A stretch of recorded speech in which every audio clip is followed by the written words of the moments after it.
So let me try to find where we stopped.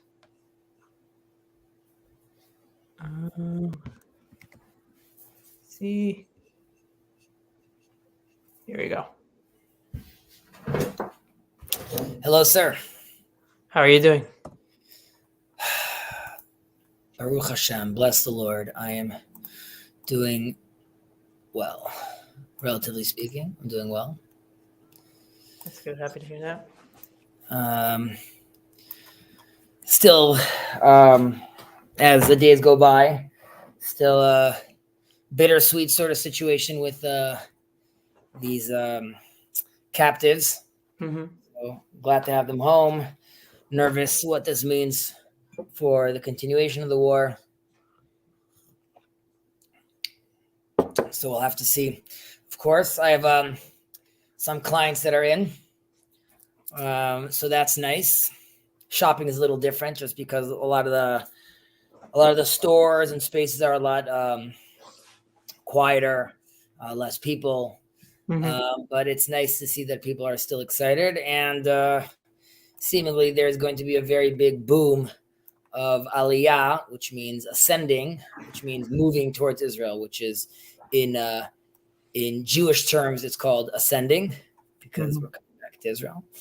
So we'll see if that comes to fruition, if really a lot of people are going to be moving, whether it's because of fear of anti-Semitism or it's because feeling that they want to be with their people. So we'll see. We'll see what happens. How about you? How's your week been going? How's work going? It's been going good. We had Thanksgiving weekend, so a long weekend, so that was nice. What did you do? Just spent time with my wife here, two friends, and then hiked. So just took advantage of mostly just resting and relaxing. That's nice. That's fun when that happens. Mm-hmm.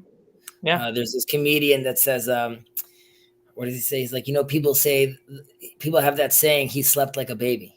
Mm-hmm. And it says well, I guess whoever made up that saying has never met like a baby before in his life. He's like, it should be, I slept like a person, like I slept like an adult that doesn't have a baby.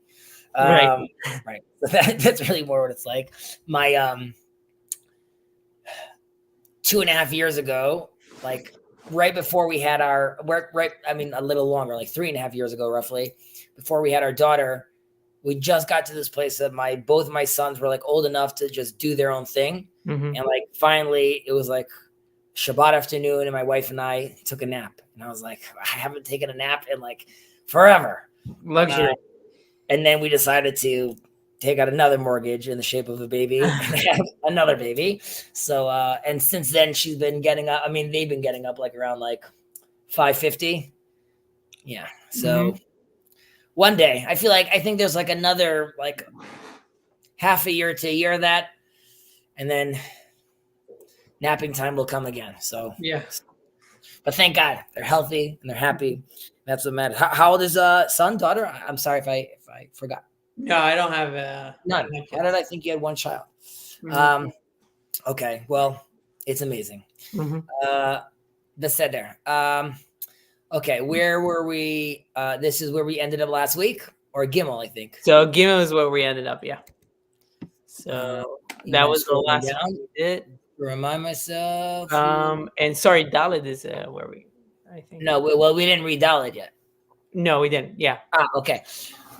We ended it with section 3. Mm-hmm.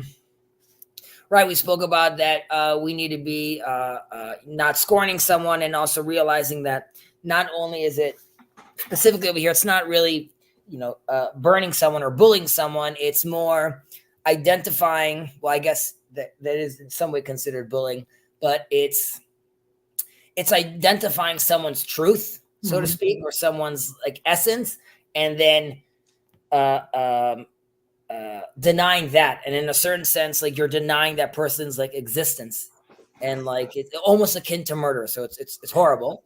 And then we had a little breakdown about for there's no man who doesn't have his hour, and no thing that doesn't have its place. we did a breakdown of like how we understand that like we have to both appreciate, and this relates to the earlier things we were talking about of learning from every person, that every person has this moment to shine, and we have to be able to identify and see that, and more than that, sort of akin to, in a certain way, a superposition, right? Like between like a wave particle. So it's when you're observing it, right? It's actually comes into fruition. So here too, like for a man to have its hour in a certain sense, it requires the other people to allow for the space and room for that person to have its hour and us to observe properly. But that happens only if we're actually looking for that and recognizing that every person has its potential and everything has its place. And if we align those things, obviously we could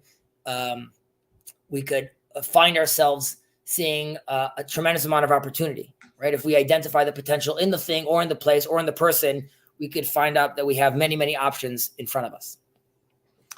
Yeah. And I think so. Two things. The one thing that we spoke about the maflig, discount anything, but also the separation or the being a contrarian. Right. Or that is something that you can fall into that kind of like pattern of everything you need to point out or offer an alternative view or a positional view, and sometimes that actually doesn't. There are ways in which that doesn't value or increase the value of the conversation. And actually, another thing that comes to that is that I didn't think about, but al tiye baz lekol adam. I wonder if this is connected. But baz is also the word in Hebrew for falcon. So I don't know if baz, there is some connection. Here it's coming from biza, like also like right, so, or bizayon. We'll steal the carcasses or something like that, maybe. I hear you. Okay, I'll accept the some connection. If we're okay using Kabbalistic terms and completely flipping the term on its head, like using that's all fine. You mentioned the maflig, right? And here it's a and do not discount anything. What they mentioned over here. However, maflig, like we said, is to divide, is to separate. Yeah. But people have a tendency. I don't know if people have a tendency yet, but we've seen also in this little corner an element of steel manning, as we say, right? So you want to give the best interpretation you can for the opposition's idea, and really explain it to yourself and to the person who's claiming that, so he really feels that you understand him completely, which is a very good tool and muscle to practice on. However, sometimes that could lead you into a line of being like constantly being like the devil's advocate. Yeah. Right. And like, you don't want to be someone that is just like, well, I could say this and I could keep on dividing and splitting up the argument, because ultimately, while one may be very skilled to do in doing so, it can end up being detrimental in a certain also way, which that also relates to the postmodernism, right? Where I'm getting rid of the concept of narratives, and I'm then changing the concept of words. So very quickly you start becoming very divisive, where like even the word divisive itself, what does that mean? And who am I? And like, why are we even here? So like, you could start deconstructing very, very quickly. Right. Yeah, that's a good point. All right. Section 4. Rabbi Levitas, ish Yavne Omer, meod have shafel ruach, שתקוות אנוש רימה. רבי יוחנן בן בורקה אומר, כל המחלל שם שמיים, בסתר, נפרעים ממנו בגלוי. אחד שוגג, ואחד מזיד בחילול השם. Rabbi Levitas of Yavne would say, be very, very humble, for the hope of mortal man is worms.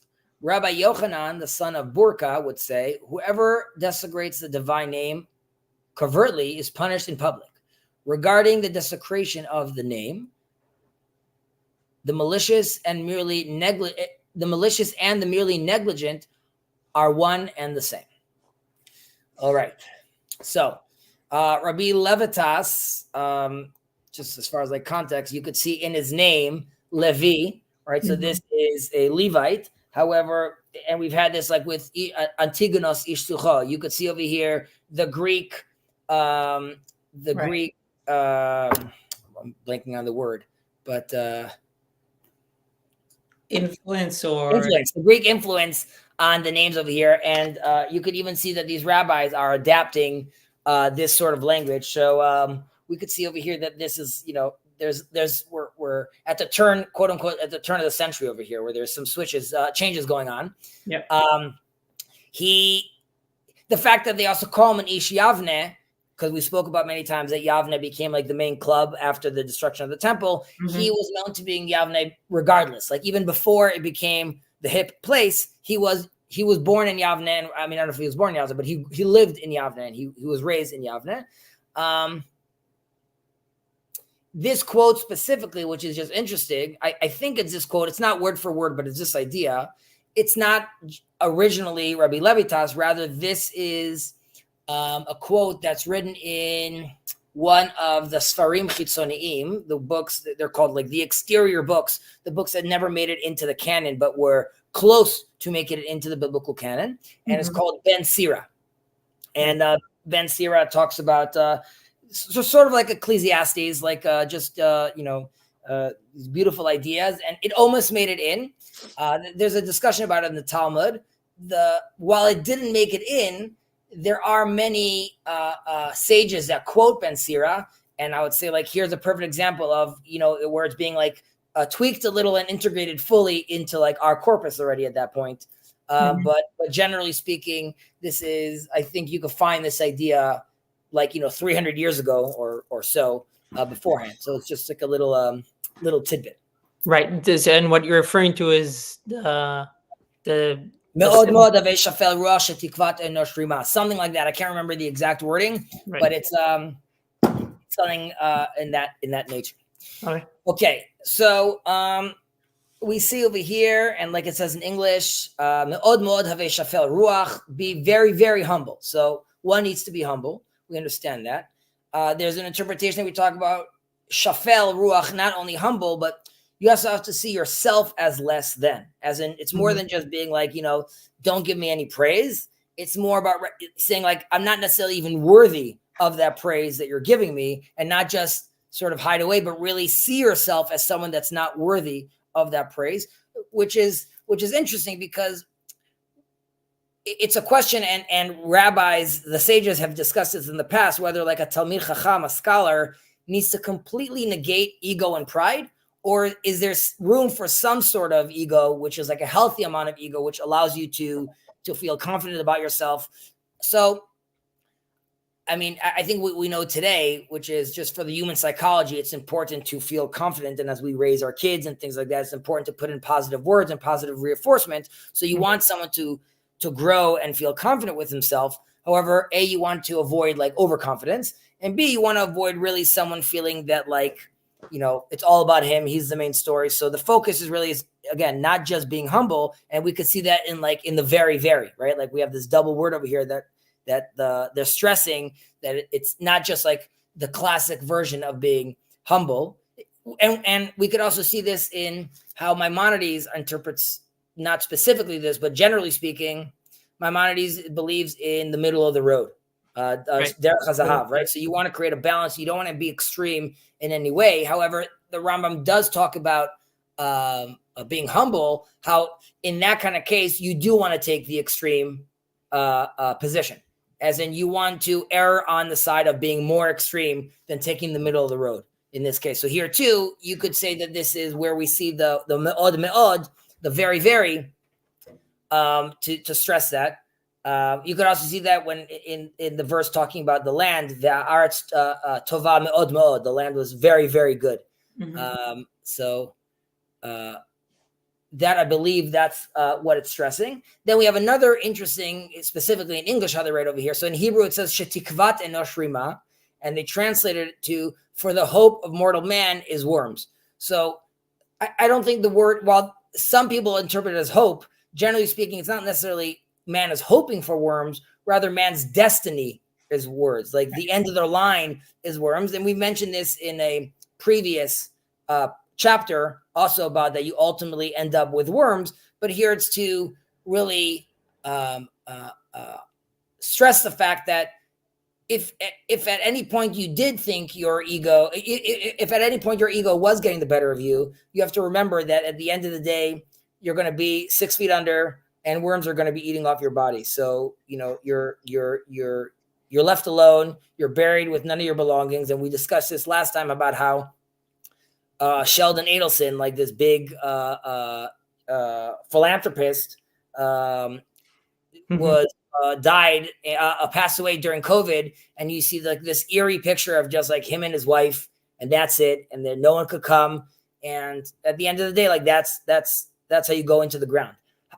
However, I see they mention over here hope, and we have the word tikva. The way the sages interpreted that is one has hope to eventually, it's sort of a little morbid, but if one wants to get closer to God, at some point at the end of the day, once he dies, that's really how he gets to like the next level, basically. While yes, you want to do everything you can in this world to fix the world and better yourself and connect and work on your relationship that way. But then there's the world to come, and there's your spirit, your spiritual connection with God. And so when the word hope comes in, like there's a part of you that's hoping for death at the end of the day. Not to be morbid, but when I speak to my grandfather, may he live and be well, who's entering his 101st year. So when I speak to him, I ask, like, are you excited? I know you're sad, like all the kids and things like that, but like you could see your kids did well and your grandchildren did well and your great-grandchildren are doing their thing. Are you excited for phase 2? And he is, he's not like, he doesn't like say it like, woohoo, but he says, I'm interested. I'm curious. He's like, I'm not impatient, but I am excited. Yeah. And it's, I guess at that age, you could get to that point where you want to use those words. But to me, it's sort of beautiful. I joked around with my cousin that like at Saba's funeral, I'm like, there's going to be tears, but I hope people are smiling because like he won, you know what I mean? Like he got to the end of the line, and thank God it's hard for us to think about, let's say, death at, let's say, a very old age is in a certain way almost like a birthday again, because like you're entering phase 2 in the good state, in the proper state of mind, so to speak. Yeah. It's a difficult thought, but especially especially as you reach, especially you reach 100, you're at the spot where, and you are able to look back at the things that you have left behind, and then I guess it gives you the opportunity to frame the next step in your life in that way. So I had my brother over with his children, and we went to go visit my grandfather. And my nephew, once he was done with high school, he decided to join a yeshiva, a Torah learning program, an intense Torah learning program. And while I did one that's called Hesder, which is both, it's a 5-year program I ended up doing for 6 years, which is studying and army, he wanted to just do the studying option. And he wasn't necessarily sure about doing the army. And he was, let's say, moving further right. After October 7th, he has decided that he wants to join the army. However, his institution told him that they were very sad that he was leaving, and they were showing him all like these verses, how like, no, it's important to, while yes, it's important that the soldiers are doing their part, we need to be studying, we need to be learning. And they also told him that like, if he goes, he can't come back to that school afterwards. And he was presenting this to my grandfather, and my grandfather was saying, he's like, I have dreams that are older than like, like your whole, so he was giving him his opinion and what he thought and why he was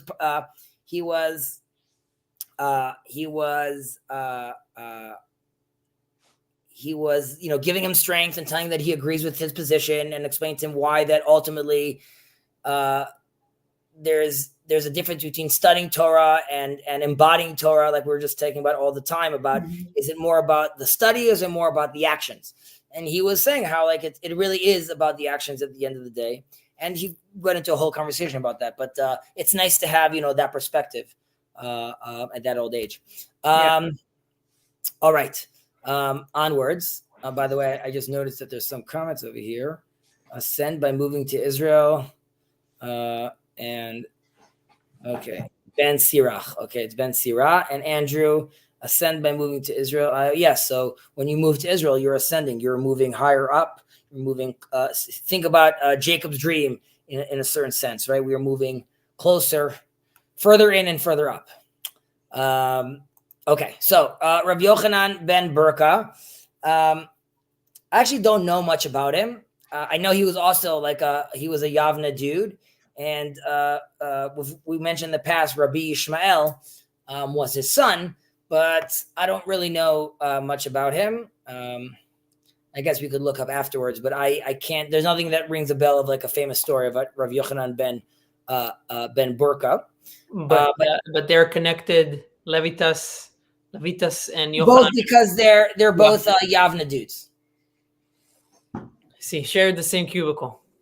They're sharing the same cubicle, exactly. And he tells us, "Kol mechalel shem shamayim beseter, nifra'in mimeno begalui." And in English, it's whoever desecrates the divine name covertly is punished in public. So, off the bat, this reminds me very much of just like the world of canceling. When everyone thinks they could be tweeting and they forgot about the tweet 10 years ago, or some picture that they put, and here they're saying even if you're trying to hide it, ultimately you're punished publicly. Like the secrets come out, you can't hide these things forever. And I think it's generally like a very good lesson where I always tell people also that when you have a secret and you just tell that one friend and he tells you that he's not going to tell anyone, he also has that one friend that he's going to tell and make him promise that he won't tell anyone. And that friend has that one friend that they're going to tell. So these things always come out. And today we live in an age of a tremendous amount of scrutiny. So I think it's definitely important to take that into consideration as well. However, the terminology is a little weird over here because desecrating God's name sort of built into the name is sort of a public action. Because if I'm in private, how is that desecration happening? In a certain sense, where is this desecration happening? So the sages obviously discuss this and look at this and say that even things that you're doing privately, you're still doing things that if they were done publicly, they would be considered a desecration. Right. So it doesn't matter that no one saw you, but you have to imagine what if someone saw you, so it's still considered a desecration. There are other interpretations that say that the desecration over here is that the acts you're doing privately are acts that sort of built in are desecrating acts. So like a classic one would be like idol worship. Right. So it doesn't matter whether it's happening publicly or not. There's a desecration happening over there of God, or using God's name in vain. So those would be actions which are desecrating God, but they could still happen in private. So is Shabbat also an example of that? Well, Chilul Shabbat. Yeah. Sure. So isn't there a distinction, though, in terms of if you do Chilul Shabbat in private versus flaunting it and do it in public? And that is one of the conditions for Mitah, Right. So Chilul Shabbat is the desecration of Shabbat, is not the desecration of God necessarily. While you could say they're both the same, like one leads to the other, you could say one is specifically about the Shabbat. And also there you could also say that what if there's a case where I don't know that I'm desecrating the Shabbat, but it still happened? Right. So I had no intent of desecrating God's name, so to speak. And I had no intent of desecrating the Shabbat. That just happened by accident, which is why the verse over here stresses again that the malicious and the merely negligent are one and the same. So this is, quite curious that we're saying that Right. like it doesn't matter whether your intent was, it doesn't matter what your intent was, you are still considered that you desecrated God's name. And here too, it's a question of the intentions sort of don't matter if the stakes are so high. So you could say about the Shabbat that, like, while it's horrible that you do that, but there's a system in play, as in if you did it but you didn't know, it's a little different, or you did it and you knew but only one person saw you or two people saw you, or is at night. So there's different levels of how this comes into play. But desecrating God's name, it's sort of like a non-starter. Okay, so just to help me out here, Sure. desecrating the Shabbat is a step below desecrating the name of God. Yes, however, in a very binary way. However, you could desecrate the Shabbat, which would lead to desecration of God's name as well. Mm-hmm. But so there are some that even interpret this line that the malicious or merely the negligent are one and the same, and that refers to basically any sin is considered a desecration. It doesn't matter whether it's intent or not. Now, that doesn't mean the ramification is going to be the same, right? You might not get lashed. There could be different outcomes based on where you were with regards to how the law is dealing with you. But with regards to your relationship with God, a desecration happens. And that goes back to what we said earlier, which you can look at both of them together, which is any sort of sin is a desecration, and definitely one that is one which is definitely categorized as a desecration. It doesn't matter whether your intent was what your intent was. It's just the stakes are too high for you to be not knowledgeable enough or not aware enough that your actions are causing this to happen. And so it definitely puts a lot of the onus is on you to be very, very aware of these actions. And that's why, generally speaking, if you're growing up in like a religious household, you're being told all the time, don't go out doing this because it's going to be a desecration. Don't be doing this because it's going to be a desecration. You are being looked at as a representative of God, so to speak. And any of those actions that you're going to do, like if they're going to see a religious Orthodox Jew lying on the street drunk, they're going to think, well, this is what the religion produces. If they're going to see you like yelling and screaming in the middle of the streets, then this is what the religion produces. Yeah. So clearly the Mishnah is really stressing the fact that you have to be extremely, extremely careful about this. Yeah. Okay, so I guess, if you have to be extremely careful, just maybe offer like a final, another pushback, or just the same point. But if you have to be so careful about it, is it really helpful if you just said that there is an opinion that says that everything is a desecration of God? Yeah, I would say there is an opinion that interprets the verse that way, that it's all a desecration. He's not telling you what the ramification of that is. He's saying, like, he's taking an extreme mindset that all sin is a desecration. And even there, you could say it's a desecration of your relationship. It's like I'm saying. So then we could start categorizing what is a desecration of. Aside from being God, it's damaging you, it's damaging the relationship. But what I lean to as far as the interpretation, it's more that the classic examples of desecration of God, for example, like idol worship, or like some sort of public offense, which is calling out God. So there too, you could say that, listen, I didn't know. I wasn't sure that me, acting this way or saying this is going to be a desecration. For example, it could be that on one of the live streams,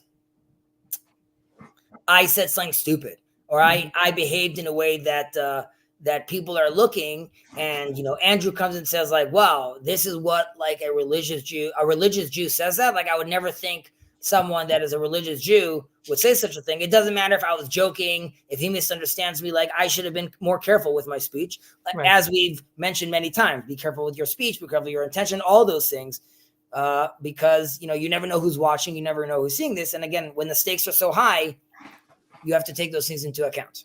Yeah. And in terms of punished in public, is that a description of what should happen or what is happening when that happens? So good question. Nifra'im mimenu begalui doesn't mean, just in English, is punished in public. That doesn't mean that the authorities are punishing him in public. It means that ultimately you will get punished publicly. So it could be that it's like a direct cause, right? So you didn't want anyone to know about that you, I don't know, embezzled money, and then everyone found out on national television that you embezzled money. That would be like a direct correlation. Or it could just say that desecration was A, and publicly you are, people find out that you've been, I don't know, cheating on your wife or whatever it is, and it has nothing to do with that desecration. It's just, arguably, you could even say that punishment itself could be a desecration, right? So you could argue that if God is involved in punishing you, ideally it would happen in a way that's happening publicly, but that's not a desecration again to God. Right. So ideally it wouldn't be that you are found out by doing another transgression. Rather, it would be that you end up finding yourself being humbled or embarrassed due to some other things that you do, or punished could even be you lose your fortune or something worse. Obviously, it doesn't give us the details of what God's calculations are. And it's generally, even when we say that you get removed from the world or that your lifespan is ended or you get punished, the Torah and the Mishnah generally leaves it quite vague, because we've already said, like, don't be doing these good commandments to get the reward, and don't be making those calculations. So yes, there is a consequence, but even that, like, you should just know that there's a consequence. You wouldn't have to getting into the detail of like what God specifically is going to do to you, because we ourselves don't know what that is. And I would say this is, in a certain way, also a warning, which is, like I said, that if you think you could hide it, ultimately light is going to shine on it. It's going to be found out. So it's there also to warn you that if people today are erasing their history log, it's here to tell you that, like, there's no erasing your history. Eventually, we're going to find it. Yeah. All right. Next Mishnah. Let's do it. These are short and cute. Okay. Rabbi Ishmael Omer, halomed Torah al menat lelamed, מספיקים בידו ללמוד וללמד. והלומד על מנת לעשות, מספיקים בידו ללמוד וללמד, לשמור ולעשות. רבי צדוק אומר, אל תעשה עטרה להתגדל בהם, ולא קרדום לחפור בהם. וכך היה הלל אומר, ודאשתמש בתגה חלף. Wait, I think we might have. Where are you reading from? From yours. From mine? Wait. Let's keep on scrolling down. There you go. Okay. It's just a long. Yeah. Got it? Yeah. הלמדת כל הנהנה מדברי תורה נוטל חייו מן העולם. רב יוסי אומר, no, wait, scroll down. Did you just scroll down too much? Maybe I went down too far. Yeah, sorry. I kept on reading. Okay, let's just read it in English. Yeah, I think we might. You might have. Did you read Rabbi Tzadok? Al tifosh metzibur. Yeah. Okay, I might have. Okay, maybe I lapsed and lost consciousness for a second. Okay. Rabbi Ishmael, the son of Rav Yossi, would say, one who learns Torah in order to teach is given the opportunity to learn and teach. One who learns in order to do is given the opportunity to learn, teach, observe, and do. Rabbi Tzadok would say, do not spare yourself from the community. Do not act as a counselor at law when serving as a judge. Do not make the Torah a crown to magnify yourself with, or a spade with which to dig. So would Hillel say, one who makes a personal use of the crown of Torah shall perish. Hence, one who benefits himself from the words of Torah removes his life from this world. They're never down to just say, like, and God's not happy with that. It's always like very dramatic. It's always dramatic. I wonder if, like, while they're writing it, there's someone there looking, being like, Rav Ishmael, again, can we just have like a little less drama? Okay, so halomed Torah al menat lelamed, maspikin biado lilmod ulelamed. So off the bat, you could see over here God saying, God or the heavens are intervening to help you do so, right? So you're going to be empowered, whether it manifests into you teaching very well, many students, the right channels, the right subscribers. The idea is that if you want to do good deeds, you are being assisted to do so. We're good? Yeah. Now, here too, we have to see that there's a person that someone that is learning, that's actually doing proper learning, ultimately will end up teaching, right? So the process of learning properly brings you into the space where you have to repeat yourself, go over the material, confirm that you're understanding this correctly, and then you end up finding yourself in a place where you yourself are the teacher. Yeah, so that's kind of like almenat, one who learns Torah in order to teach. Right, exactly. Yeah. But exactly. So that's what happens when you're doing so properly. Yeah. And if you're just learning from yourself, ultimately, then your understanding is like limited, because all you have is your own psychological structure that you're dealing with. So if it's all ultimately inside your head, you're only going to get so far. Right? Right. Yeah. Yeah. I think I've learned or kind of like learned about when you speak about in the Hasidic terms, in terms of the garments of the soul and the speech being something that you can think of, that's especially something that is for the other, because you don't necessarily speak so that you understand. You speak so that others, so that you can communicate something, but that actually allows you to elaborate and kind of further the thought about something. So it's kind of very much, I also see that connected, and I think it's mentioned there in terms of like chokhmah bina v'dat, in terms of like Chabad, being able to really capture an insight, and maybe you need to sit with it and really understand it. But then when you start communicating to others is where you can expand the concept. And then obviously beyond that, which is actually what they're talking about now, al menat lasot. I guess maybe on the next, right. So just to like, we started with like halomed Torah, right? Right. So that we discussed, but you're limited. But al menat lamed, because even if we said like you've reached the peak of your own learning as an autodidact, so to speak, within your own psychological framework and vantage point, however, to teach requires you to move on to like a higher level and a more complete level, because you are bringing in a broader range of perspectives, and it forces you sort of to explain to that person from his point of view as well. Right. So you are, and this goes all the way back to Mikol Melamdai Iskalti, as we just said, like I'm learning from all the people I interact with, recognizing that I could learn from every person. So all these are part of one big puzzle, ultimately, that we need to be reading together. Yeah. And like you just said, v'halomed al menat la'asot, right? But one who studies to learn, maspikin be'ado lilmod v'lelamed, lishmor ve'la'asot. Which it's also interesting over here that last time we just said the one that teaches, one that's learning Torah to teach, gets to learn and teach. Yeah. And in theory, you should have said one that is learning to do gets to learn and do. But here he gets to teach, learn, and do. Like it's like there's like an additional level that you get to this, basically. Right. Yeah, and it's also interesting that it's lishmo velasot. And I know, I mean, isn't it in the morning prayer is lishmo lasot velekayem? Correct. So yes, there's multiple levels. For some reason, it's distinct. You can say it's all do, lishmo lasot lekayem.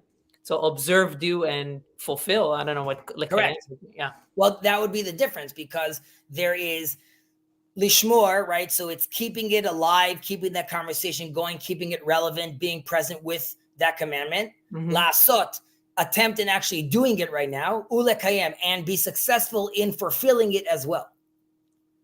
Interesting. Yeah. So,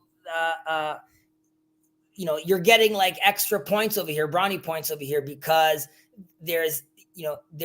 because you want to do all these things, you're getting like sort of extra push from God, so to speak. Like we said earlier, God's going to assist you. So here, when you want to be doing more, you're getting even more assistance, so to speak. Yeah. And there's also a case over here that he's someone that is doing it not just to learn and teach, because you could argue that there's there is a sense over there which is for his own purpose, right? Like, I want to be teaching, I want to be like gaining some sort of respect over here. When we have this sequence of to do, it's only for the sake of God.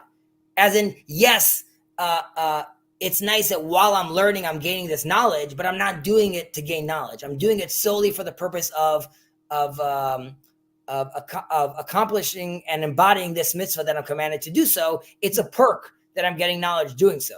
And, I'm sure you've seen people before that like love studying for the sake of studying. And there's people that love studying because they want to like, pick up those skills and then be able to act in the world, so to speak. Mm-hmm. Yeah. So there's also a sense where here again, like we're talking about practical matters in the end of the day, like I was saying with my nephew. And you could see here again, the rabbis are ultimately focusing on that just during experiment, like only when you experiment on the ground, right? When you leave the laboratory, the laboratory, and you're leaving the study hall, when the rubber hits the road, that's when you could really, really start, integrating your learning and getting like and like requiring like a better like understanding of what it is you need to be doing and how it actually manifests on the ground. And there's only so much you can gain with abstract knowledge inside the study hall. Right. Yeah. We need to see what happens on the ground. And I think, again, it's important to stress, even though we mentioned this like many, many times, at the end of the day, like we said, the first Rashi, the focus is the practical matters, right? What can I learn from this? What can I do with this? So yes, it's nice that if I'm sitting down and learning, I reach these high heights, I could go into mystical lands. But at the end of the day, I need to bring that down, like we were talking about in this week's portion, when Jacob has his dream, and we're talking about potentially two different ladders. While I'm ascending, ultimately, I need to come back down. I can't just stay up in the mountain. I have to be able to bring down this knowledge, and I have to embody it on the ground itself. Right. Yeah, which is the same as saying is like to hold a specific perspective and to act from within it, which I guess is what Rabbi Tzadok is going to talk about. Right. So Rabbi Tzadok comes and tells us, what does he tell us? Do not separate yourself from the community. Do not act as a counselor at law when serving as a judge.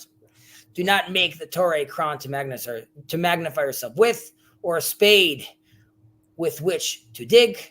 So would Hillel say, one who makes a personal use of the crown of Torah shall perish. Hence, one who benefits himself from the words of Torah removes his life from the world. So Rabbi Tzadok, there's a few Rabbi Tzadok, but because of the sequence we're talking about over here, we were talking about Ben Azai and we spoke about Ben Zoma. So this is most probably like one of the students of Rabbi Akiva. Also, this is right after the destruction, so to speak. I think he was also quite a pious man. There's a story that he started like fasting like before the destruction of the temple, even hoping that he could prevent it, basically trying to be like as pious as he can during that period. Is he the one with the fruit, the dried? Who's the? He's the one that gets very, very sick. Yeah, he's needed to and this is like when there's like a split between the two different factions. He has to be taken out of the city. There's a deal that they do. That's how we also have the smicha, the ordination of the rabbis continues. So this is that Rabbi Tzadok. Right. Okay. And he tells us over here, Al tifrosh min hatzibur ve'al tasaseh atzmecha korech hadinin. So it's two different extremes. It's saying don't remove yourself from the community, from the congregation. Now we've spoken about this a few different times of we don't want you to be alone and don't find yourself disconnected from anyone. Yeah. This is less talking about, let's say, in general communal affairs, and more talking about like the flip side we have over here, which is don't act as a counselor, which is sort of don't act if while you're in this study mode, right, we were saying you're studying and you're doing, don't pick your hands up and say like, listen, like, I'm just a teacher. That's all I know. I'm like, sort of once we leave the study hall and how this manifests practically, don't come to me about those questions. I can't help you with that. And even if I have an answer, I'm really talking to you like in theoretical land. And like, you'll remove yourself from the community in such a way, which is not only did you just teach for your own, teach and learn for your own sake, but it's an extreme version of that where like you don't want to have anything to do with once it leaves the study hall. On the flip side, it says, don't turn yourself into this lawyer, so to speak, basically, when serving as a judge, right? So someone is now coming to ask you, you are teaching and you are doing, and someone wants to know what you think about this. This relates in a certain way what we just said earlier about don't try to be divisive or fleek. Don't start now coming in from like this completely technical place and start taking apart the whole argument when we're looking for answers. We're looking for practical moves on the ground. We need to know how to do that. And it's sort of a flip. The person that is sort of moving away from the community, he's keeping it in theoretical land, in lawyer land. It could be this, it could be that. I could be both ways. I could be devil's advocate. I can't give you an actual answer, and that's why I'm removing myself from the community. On the flip side, if I'm giving you too much details, I won't be able to act, right? You just gave me 7 different versions and 7 different scenarios of like what could be and what can't be. And now I need you to judge. I need you to discern. I need you to make a judgment so I could actually move forward right now. Okay, this is a little bit confusing because the way it's written also, I mean, I think you used a lawyer. The first is, so I want to clarify to myself and maybe for others, but do not separate yourself from the community. So that is one extreme. And then you're saying that do not act as a counselor at law. When serving as a judge. When serving as a judge, right? So right, like you could have a counselor and that's totally fine. But if you're always in counselor mode, right? I don't need just counsel. I need to know like how to act. And this is sort of moving from, let's say, learning and teaching to teaching and doing. Right. So we left it in theoretical land. And even if you're a great teacher, like, okay, but now what? And now we have to move in from teaching to actually doing, which is someone that knows how to make those decisions and actually act in the world. So how is it different to separate from yourself from the community and to act as a counselor when serving as a judge? I'm sorry, again, what do you mean? How is it different than from how we're explaining it? Like to separate yourself from the community? Well, I'm separating myself from the community when, okay, so we're coming into, this class right now, okay? You and I are talking. So you and I are talking about different opinions, different options. And at some point you came to me earlier and you said, right, Chezi, but like, what's the difference if it's happening without intent and with intent, right? You just gave me like 7 different options over here that they spoke about. And then I told you, well, the way I actually interpret it personally as Chezi is XYZ, right? So, but if I didn't answer that, I would have left the community, so to speak, because like, I'm not giving you an answer. I'm just giving you like, here's information and there's nothing you can do with it. So like, I can't use that I can't use that. And because I can't use that, I'm seeing you as someone that's left the community. You're no longer engaging with me in a proper form. However,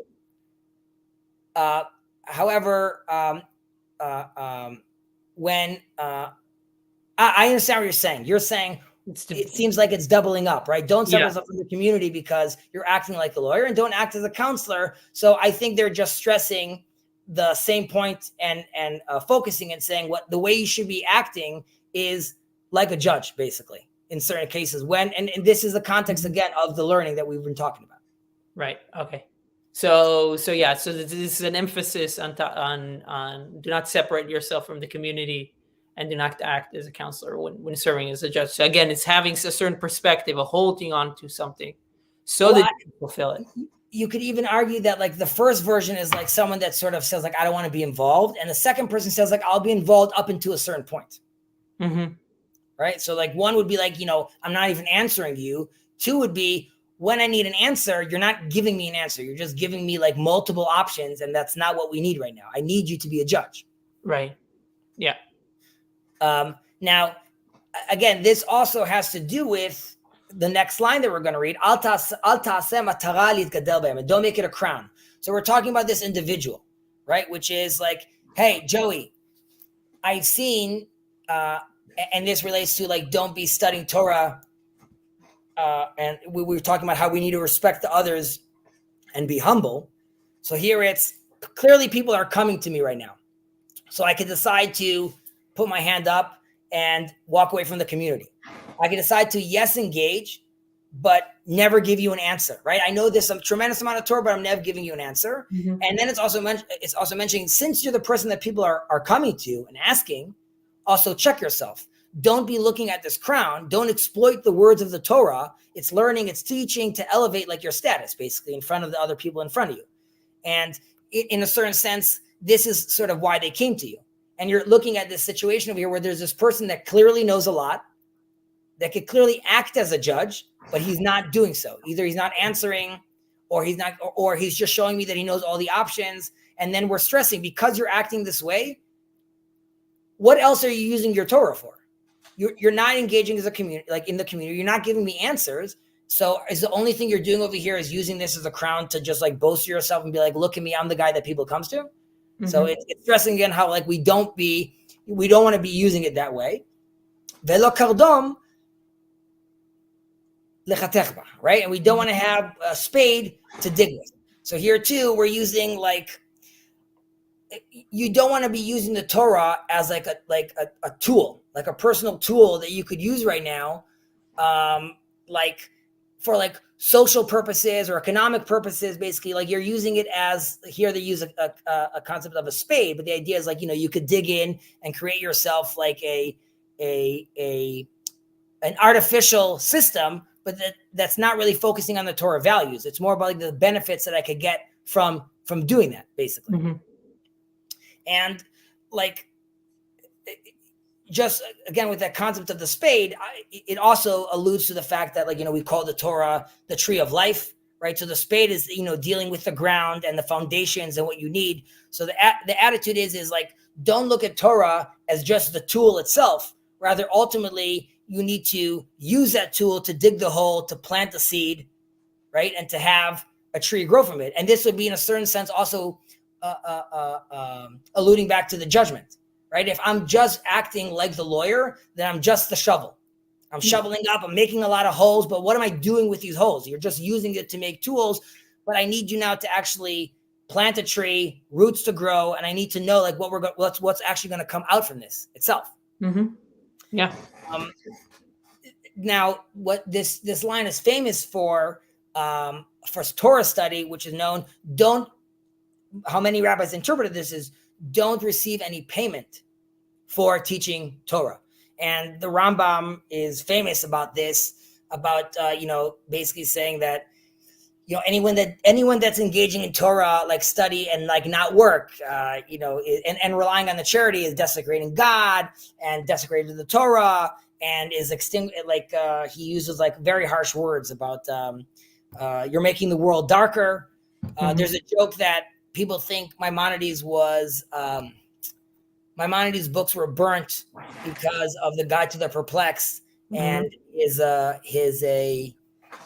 theological view. However, there's a joke that really in the more ultra-Orthodox communities, the reason that his books were censored was because his comments about the study of Torah. Right? No one wanted to hear that he was like bashing people for just studying Torah all day. And we spoke about this in the past, famously, definitely for this period of time, many of the sages all had other jobs. Even ones that were poor would never ask for money from the community. Yeah. Right. So this is, we use that example of either he was like a blacksmith or like a carpenter, and they came to get an answer from one of the rabbis, and he said, like, are you gonna replace me doing like this mm-hmm. metal work right now? And if the answer is no, come to me when I'm done with my work, because I have to work, and only then I could actually engage with you in Torah study. Interesting. This also, of course, relates to the conversation my nephew was having, and also politically in Israel, because we have this issue with, there's people that are studying Torah, which we obviously value, but it's a hindrance on the system that we have, right, with regards to welfare and how they get paid. And while obviously it is extremely important to teach the Torah and study the Torah, so much so that even this verse about that you can't get paid to study the Torah was eventually lifted, because just like we weren't allowed to write the Torah down and there was a need to do so by Judah the Prince, same thing happened again. We don't want to be teaching for money, but at some point we got to a place where there aren't teachers and they're not teaching because they're not getting paid. So we need to do this. Yeah. And then the same thing happened again with regards to women studying, right? We said like women can't study, or they could only study a very limited amount of Torah. And then we decided like, due to modernity and the changes that we've dealt with, we had with us as a society, at some point we have to decide that this needs to happen. They need to be studying. And I've argued, and others have argued, that with regards to teaching Torah to Gentiles, here too, this was prohibited, but now is the time where this also has to happen as well, because we've reached a point, either when we're back at our land, or that like we're safe enough to be teaching these stuff, or that because they want to be learning this stuff, but we're at this place where it's the time to do this. Yeah. Okay. Then we have Hillel comes in with a quote, which is stressing what we just said. Hillel say, one who makes personal use of the crown of Torah shall perish. Hence, one who benefits himself from the words of Torah removes his life from the world. So here too, we have a sense where Hillel also is just stressing this, and we've seen this throughout the whole few sections we read, where it's a repeat of the same thing, how important it is to, and we call the Torah the crown, right? The Ketel Torah. So it's not that you can't have the crown of Torah, rather it's you turn it into your own personal crown. Right, yeah. I guess I listened to Bridowitz, a Q&A with Bridowitz, and he was answering a question about, somebody had a question about, there's a company in Israel, and they have a slogan, and the slogan is from the Torah, and it says, it's got a play of words on Torah, and they asked them if this is halachically right. And wait, I don't understand the scenario. What's happening?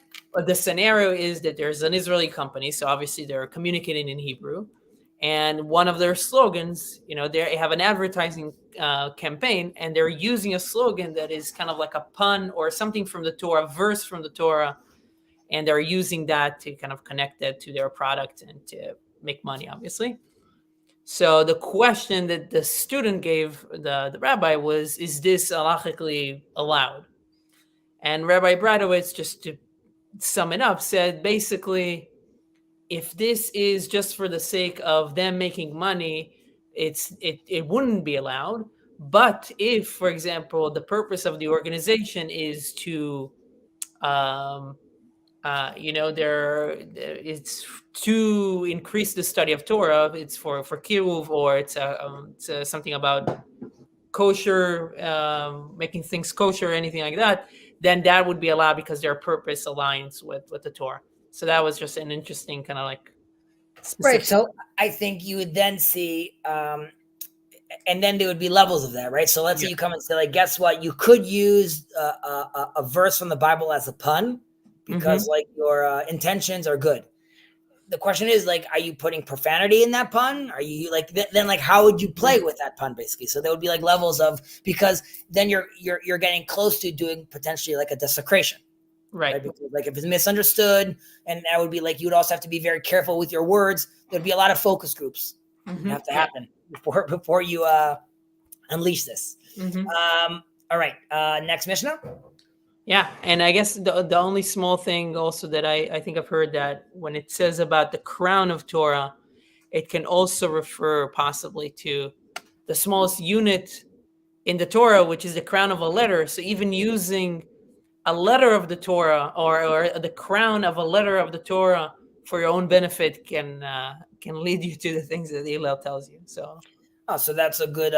It's good that you're specifying this, and this would be like juxtaposed to, let's say, Rabbi Akiva interpreting every single shape of the letter, right? So it's like if there's an interpretation of every letter, even that I could sort of manipulate and use that as a improper tool. Yeah. Rabbi Yossi Omer, כל המכבד את התורה גופו מכובד על הבריות, וכל המחלל את התורה גופו מחולל על הבריות.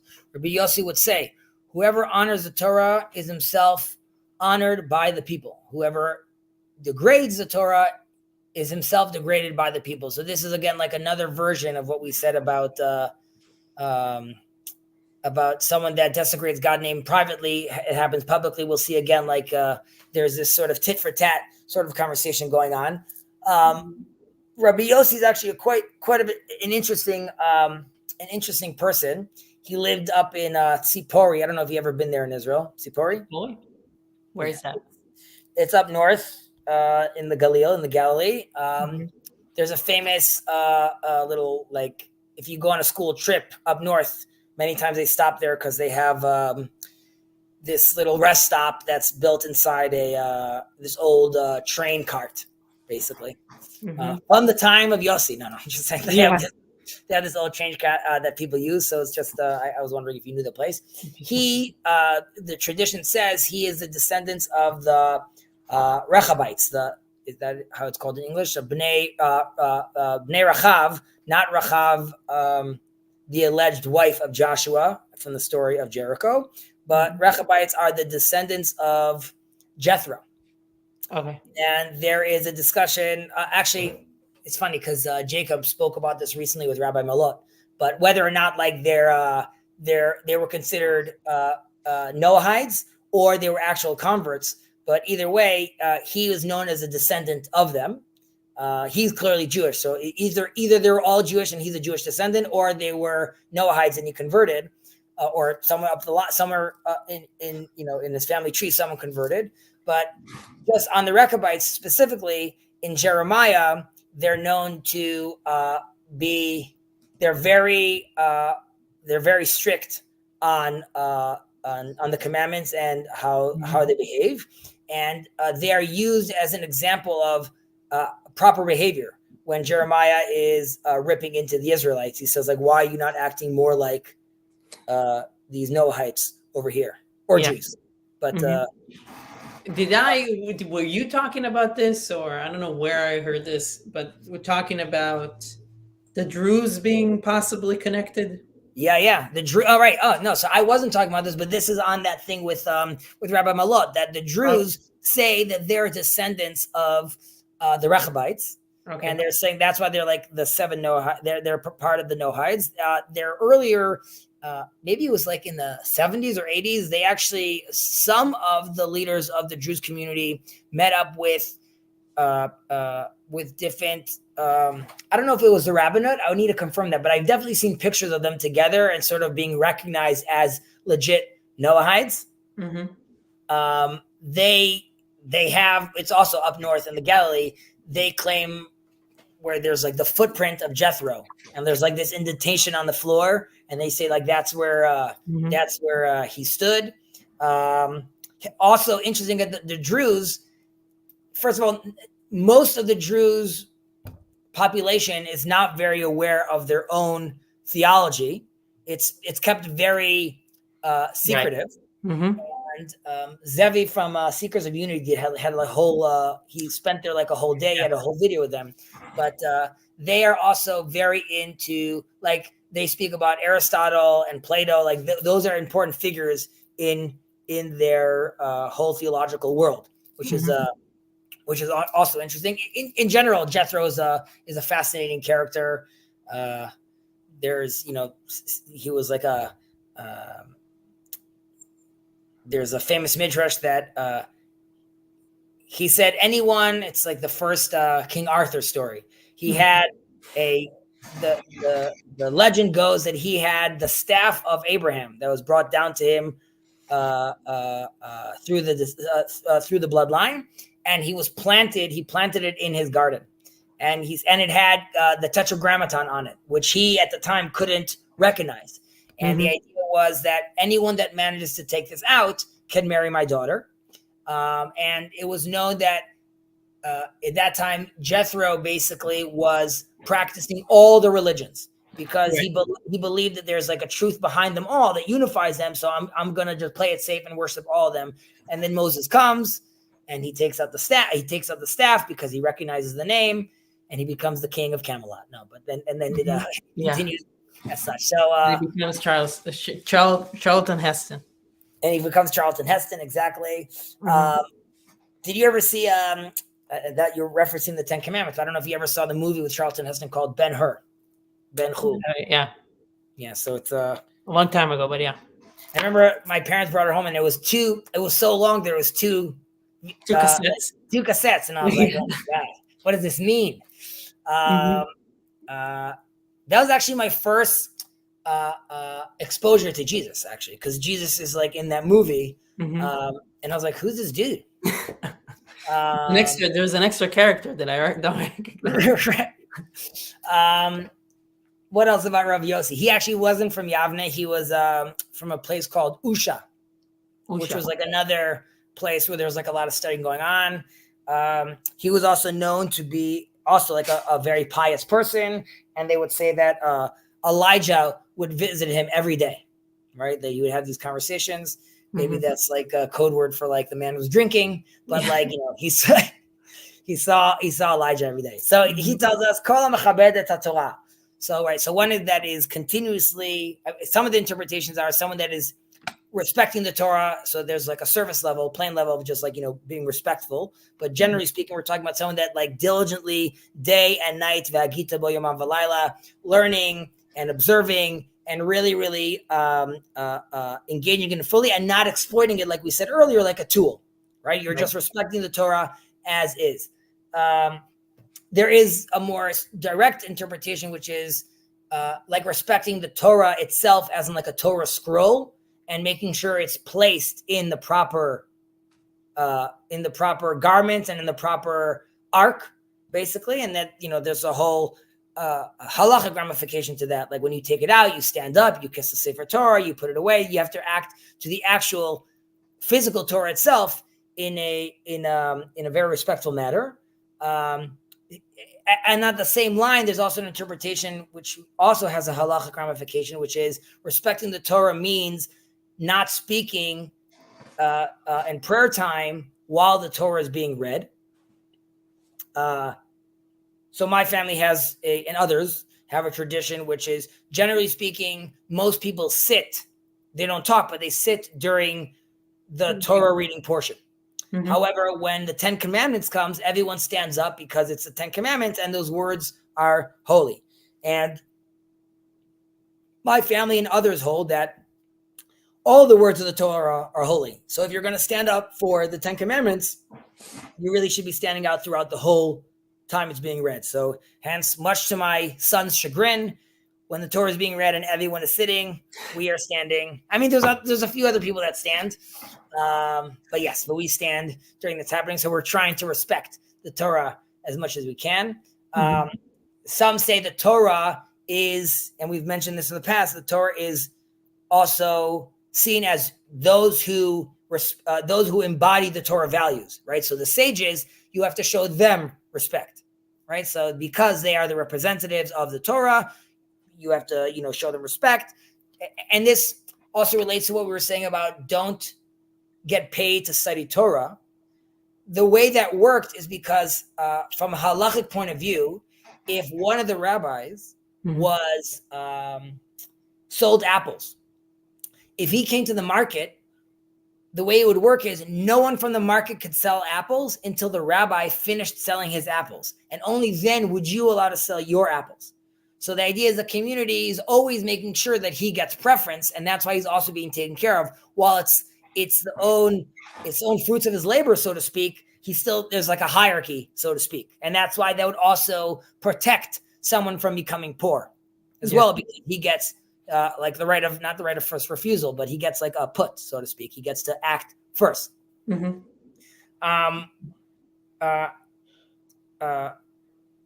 Also, the fact that you get respected is you know, quite obvious because you're respecting the Torah, but the attitude is you are respecting the creation of the Torah, so you as a creation that is being spoken about in the Torah also get respect, right? So if you're respecting the Torah, you're really respecting yourself, and if you're showing yourself self-respect, that's a healthy balance and mindset to have. Yeah, and I mean, just from the face of it, what's interesting here is the choice of words here, because in the first sentence, maybe you say "Gufo mechabed al habriot," himself honor from the people. Okay, it sounds maybe a little odd, but then "Kol hamechalel gufo mechulal al yedei habriot," that gives me at least a very physical connotation, like a connotation. So is he trying to hit it in that kind of, is that, so gufo mechulal is like it sounds like being tortured or something like that. So because it's a body, goof is right. a body. So we'll start with first gufo mechubad al habriot, right? So you're being respected, so some people interpret, like I just said, with the apples. Right. Your physical well-being is being protected because we're giving you respect. We're paying for your studies. We're supporting you financially, and that also has a physical ramification as well. So like you're being respected, and literally your physical body is being respected as well. Yeah. Now, what you were mentioning is that right? So why are we saying again, like the body gets desecrated? And there's a sense of here from chalul, as in hollow also, which is someone that is hollowing out the Torah. His body himself is being hollowed out. And this has to do with hollowing out, which is your Torah lacks depth. So you yourself also lack depth, and people are not going to give you the time of day to explore the deeper aspects of yourself, and you yourself are not going to be able to do that, and that's why you can't respect you. So it's like it's a double-edged sword. You're not putting in the proper time in understanding the Torah to its proper depth. Yeah. So therefore, no one is seeing you that way either. They're just reading you on face value. And if there's only seeing you in face value, you ultimately would end up seeing yourself in the same way as well, and then you are going to lack your exploring the deeper aspects of yourself. Interesting. That actually sounds familiar to when I was reading C.S. Lewis, and he talks about the abolition of man. I got that recommendation from PVK about, and the abolition of man. One of the points there is about really the mechanization of, or like how you can take of deconstruction. And especially when it comes to like psychology, if you kind of like mechanize, or you create the human into a system that you can manipulate, because you're trying, maybe you start with manipulating because you want to understand how it works, but then the value of the human body and the human soul, when it comes to psychology, then degrades the whole concept itself, and then it becomes not only that you can evaluate, but that you can manipulate very easily. So it has some interesting points about that specifically. Well, I think this also relates to respecting the Torah. It's a sense of going back to hollowing it out. And also hamechabed also comes from kaved, from like weighty. So one who respects because he realizes the gravitas, the weightiness of the situation and the people in front of him and the things he's learning, that is someone that also realizes if these things have weight and a depth to them, I myself also have a depth and weight to me. However, if I look at these things at face value, I also see myself this way and be treated. Right, exactly, yeah. So that's I think we'll end here. Yeah, sounds good. I'm going to actually jump on a stream now with Gilad, with Shleif, to talk about Israel stuff. You're welcome to join if you'd like to. All are welcome to join. Thank you to those who listened in. I hope it was informative, and may you guys all have a fantastic day. Ben, take care. Thank you.